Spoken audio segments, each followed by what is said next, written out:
Beautiful people welcome to a mini vlog. So Ganesh Chaturthi अर्थात गणेश पूजा आपण मानक हार्दिक हार्दिक शुभेच्छा और शुभकामना।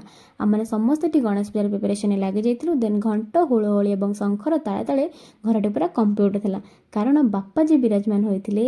देन भाईना होम कार्य आरंभ करदे। होम कार्य होगा सहित ठाकुर को झुणा धूप दीप और धूप आदि अर्पण कर। देन भाईना मंत्र पढ़ी और नड़िया भंगा कार्यक्रम आरंभ होता।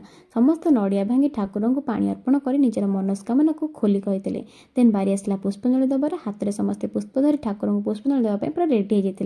देन आम समस्त ठाकुर को पुष्प अर्पण करूँ अर्थात पुष्पांजलि देलु एवं ठाकुर देखते आज केते सुंदर देखा। देन आसला बारी मुंडिया मारिबार समस्त ठाकुर को मुंडिया मारी निजर मनर विनती को ठाकुर आगे परिप्रकाश करते। ठाकुर पाखे लगी धागा को हाथ में बांधि। देन बारी आसला भोग खाइबार। सो भोगटा आज बहुत बहुत बहुत टेस्टी होता। सो आज ये रही। गणपति बाप्पा मोरिया।